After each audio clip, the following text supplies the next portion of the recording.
Minu töös on teisiti võrreldes kontaktõppega see, et kui ma käisin varasemalt tunde külastamas koolimajas, siis nüüd ma lihtsalt klõpsan, võtan stuudiumis päeviku nagu teie kõik õpilased ja lähen klõpsan lingile ja olen tunnis kaamera taga. Et see on üks erinevus, ehk siis kõik saab toimuda ka virtuaalselt, ka sealhulgas ka tunnikülastused. Aga kindlasti veel on teisiti see, et palju keerulisem on inimestega kontakti saada. Et kui varem oli see, et õpetajatega oli mingi küsimused, olid koolimaja peal, nägid neid, küsisid kohvilauas, ükskõik koridori peal, siis nüüd sa pead planeerima selle aja, millal sa inimese käest küsid või kõik toimub meili teel. Rohkem suhtlust videopildis on tulnud päevakorda, mis on tegelikult väsitavam. Aga samas mitte miski ei ole ka ära jäänud, et kõik asjad on nagu toiminud.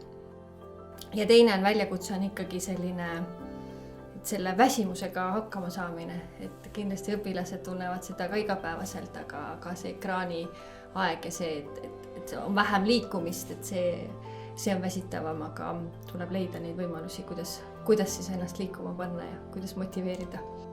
Et kui õpilased ei panustaks, siis ma ei saaks oma tööd teha. Ehk siis näiteks, kui oli siin see distantsõppe uuring, kui õpilased ei oleks sellele vastanud, siis ei oleks sealt mingid järeldusi võimalik teha ja siit edasi nagu minna, et seda distantsõppe perioodi, et võtta kokku see, mis on hästi ja mida nagu parandada.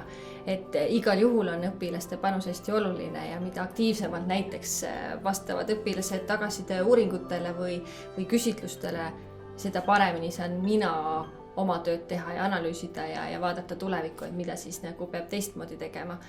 Ja samamoodi, et kui õpilased, kui ma kirjutan õpilastele kirju ja nad ei vastaks mulle, siis ma ka jällegi see võtab jälle rohkem aega, et siis saada nagu seda kontakti, et igal juhul on õpilaste panus kõikide koolitöötajate töösse väga-väga suur. Väga tunnen puudust. Aga tunnen puudust sellest kontaktõppest, mis saaks nii-öelda hirmuvabalt olla, et me saaksime päriselt koolimajas olla ja ei peaks tundma hirmu selles osas, et kas mina sean teisi ohtu või teised seavad mind ohtu.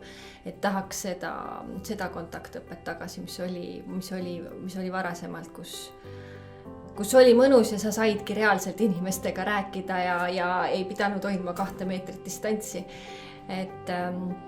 Ja väga tahaks näha inimesi, et see on see, miks ma tulin sügisel kooli väga hea meelega, et ma saan lõpuks õpilasi näha, ma saan lõpuks teid tundma õppida, kolleege näha, siis see periood on jäänud nii lühikeseks ja väga kahju on jõulupeost. Et see oli üks asi, mida ma ootasin suure innuga 2 aastat, ma olen jäänud ilma, olles kodus ja nüüd 3. aasta mõtlesin, et jess, nüüd saab hakata õpetajatega koos jõulupeoks ettevalmistusi tegema ja ei saanud. Aga nii on. Et tegelikult nii on kõikidel. Pole hullu.